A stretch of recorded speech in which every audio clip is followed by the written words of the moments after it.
Hey guys, Zen here, and today I wanted to go over the 5 worst defending operators in Rainbow Six Siege. Of course, this is my opinion, and none of this is set in stone or fact. Now, particularly with the worst list, every operator has their place, and so if you don't agree with these picks, leave a comment and we can discuss. But this list is in order, with number 1 being the worst defender currently in the game, and so keep that in mind as we proceed. And so to begin at the number 5 spot, it's an operator I've always felt has immense potential, but it's Oryx. The first name on this list has to be the best of the worst, and Oryx has gotten much better than when he was first released, but it doesn't change that he's still an underwhelming pick that does have a very universal ability, but struggles to make it worth it. Oryx is a 2-speed, 2-armor defender with the Rema dash, and for such a simple ability, it actually has tons of depth. The most hardcore part of the gadget is the dash itself, a quick, high-speed sprint with his shoulder lowered that makes him incredibly fast, and if he comes into contact with a soft wall, he'll barrel into it, leaving behind a man-sized hole. He can also send attackers flying backwards and level them flat on their backs if he lands a dash onto another player, which against certain ops, particularly shields, is a powerful counter. And the last part gets really fancy, because as long as a hatch is open, Oryx can hop up and climb through the hatch and be on a floor above the one he was just on. It makes him able to navigate the map in ways no other defender can, and gives him escape routes that can be extremely effective. And even with all that depth and all those abilities, there are downsides to every single aspect of his gadget that make it more difficult than it should be to play this operator consistently. With the dash, yes, you get a boost in speed, and faster movement is always valuable, but as you dash, Oryx stomps his feet just like the ram represented in his icon, and everyone everywhere can hear the direction you're coming from. It makes it really difficult to know if it's ever worth doing, because you're almost always sacrificing your location. Then, when you drop your shoulder and bash through a wall, you get disoriented. With double vision, it takes a few seconds to get your weapon back up, and you lose health every single time you do it. No Rainbow Six Siege player ever wants to purposefully sacrifice health because it is so incredibly valuable to be as topped up and as healthy as you can be. But this gadget forces that gameplay and makes a lot of people hesitant to use the gadget this way. And then climbing up hatches is fun and effective, but again, can be heard from a pretty far distance and takes just a little too long to perform. And so unless you know for certain that you're totally clear, there's always a big risk involved. As for a loadout, I actually think Oryx has a really strong offering. The T5 is one of the best defender SMGs, and he does get it with a 1.5. The Spaz 12 is a super underrated shotgun and synergizes well with the gadget, and then you get the Bailiff as a secondary, which of course helps opening up those hatches. A standard pistol, proximity mines, and barbed wire finish it off, and so I think Oryx does well with firepower and utility. Now, every gadget in Siege has a downside, and there will always be a delicate balance for these abilities, but I think Oryx's number 1 issue is that he has too many drawbacks, and there's too much risk involved playing him. To put it simply, Oryx needs more freedom. The freedom to bash through a wall and maybe only take 1 damage instead of 5. The freedom to move through a hatch quicker and a little quieter. And with a recent change, after he knocks someone down, they get up faster after the fall. And it was mostly intended to nerf Nomad, but Oryx has the same power, and so it makes it more dangerous to even do that. Oryx could be the best roamer in the game, that's slippery and tough to contain, but right now, he's a danger to himself, and ultimately inconsistent. Moving to the number 4 spot is an operator that has never seen any meaningful change since the release of Rainbow Six Siege. Pulse. He's a 3-speed, 1-armor defender with the cardiac sensor. You essentially pull the gadget out, survey the area, and any attackers that are close by will get picked up by their heartbeat, and you'll see exact positioning. Now, what Pulse does is undeniably powerful, and the level of intel he can provide while also being nearly undetectable is unmatched. But throughout all of the years, I've learned that Pulse is, and basically always has been, one-dimensional. If someone asked you how to play Pulse, I think most players' answer would be to head out on a roam, pull out the cardiac sensor underneath the objective, wait for an attacker to start planting or to hop on a drone, toss the C4 up, and blast them skyward, and they'll never even see it coming. It is the most satisfying way to play this operator. It creates Pro League highlight reels, and it can save the round right at the last few seconds. But now that we're 7 years in, people know to plant on the pool table or the bed on coastline, or to move to hard surfaces where the C4 can't reach you, and that's really just the tip of the iceberg. After all this time, I've learned one critical flaw with Pulse that has actually haunted him every single round. If you miss that C4, you're now a floor below the attackers, which means it takes you more time to get on their level, and at that point, they've got sights up on every stairway and entrance you could come from. Pulse has trouble with the retake, and so if that C4 fails you, it's basically the end of the round. Now, looking over to his loadout, and it's just not very good. The UMP-45 has decent damage, but a low fire rate. The shotgun fires off quickly, but has very limited range, and then again, because of that one-dimensional gameplay, the only viable option is the C4. I don't know if I've ever seen a Pulse bring anything else. So I'll say when it works extremely extremely well, and everyone will commend you for getting that C4 kill and catching attackers by surprise. But when it doesn't, there is no plan B, and you have to come up a floor and challenge attackers with a mediocre loadout. The number 3 spot goes to Warden. Now, this is such a disappointing pick here, because I think every Siege player knows that Warden could be one of the best defenders in the game with some small quality of life buffs. But because those buffs could mean a broken and dangerous defender, there's always going to be major setbacks to Warden being Warden. He's now a 2-speed, 2-armor operator with the Glance Eye gadget. With one click, Warden activates his glasses and can see through smoke and remove flash effects for a short time. Against operators like Sense, Ying, and Blitz, there probably isn't a better pick to counter them. But these kinds of perks always come with downsides. You must stand still to get the full effect and to be able to completely see through his utility. You can move a little bit, but as you move more and more, the glasses work less and less,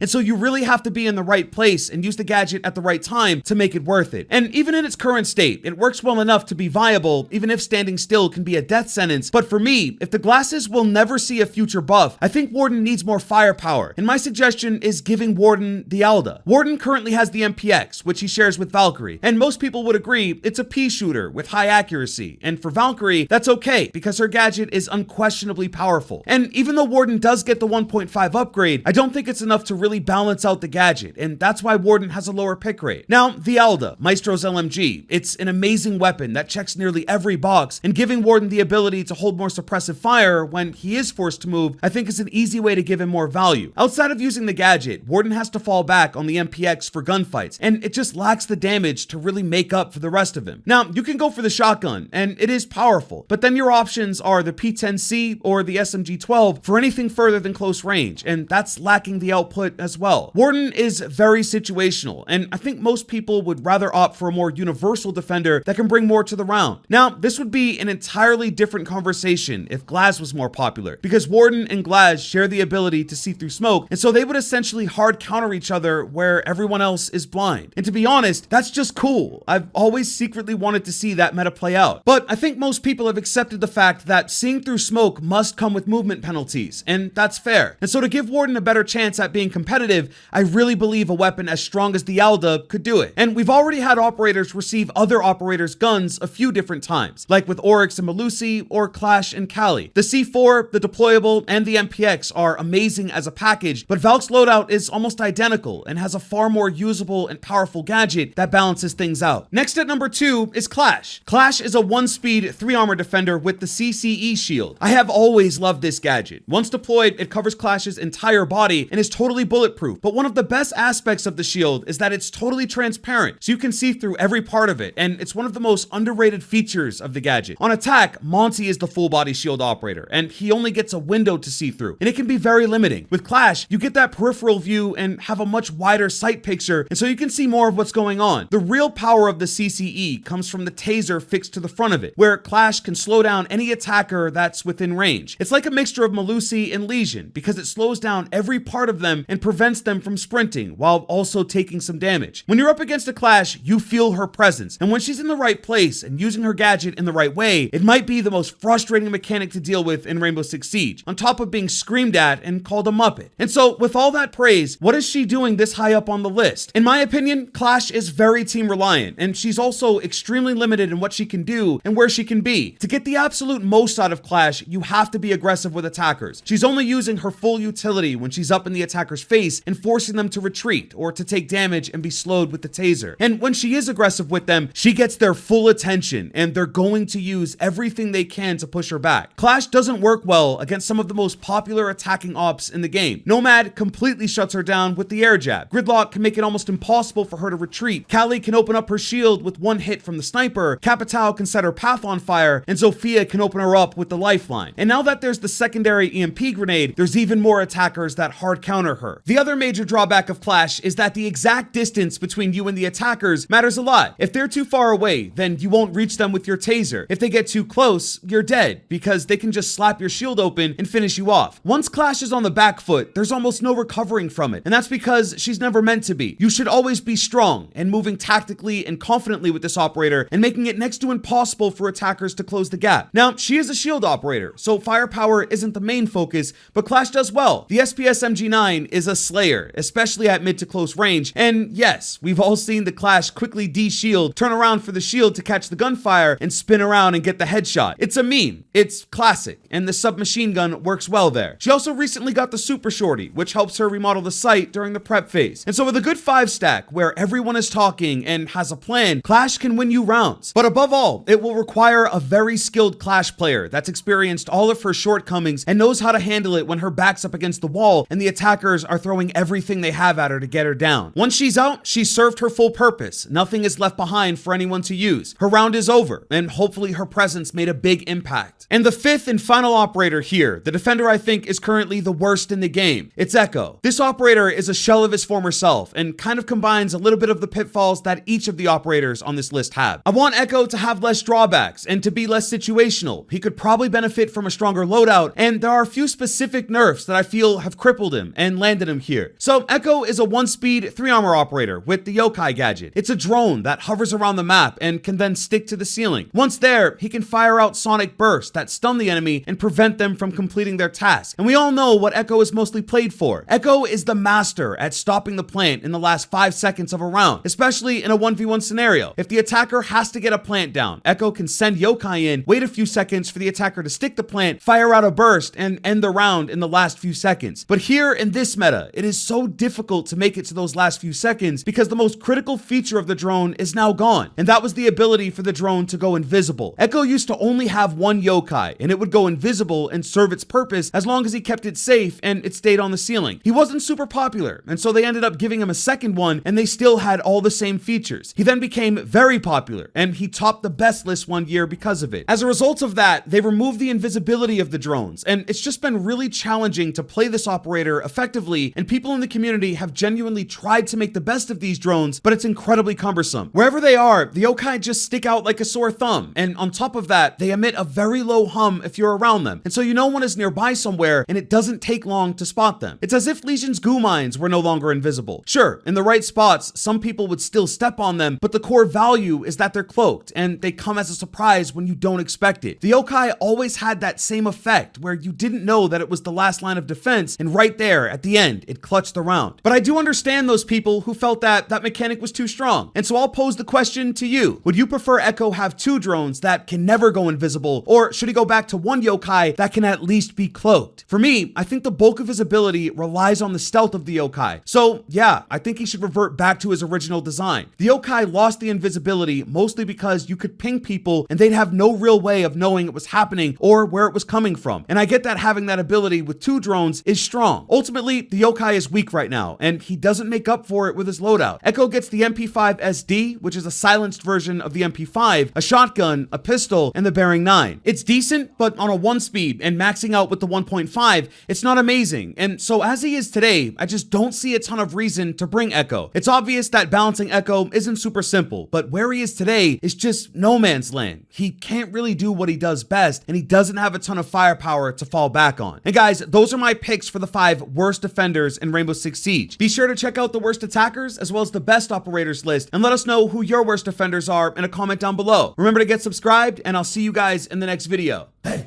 I'm out.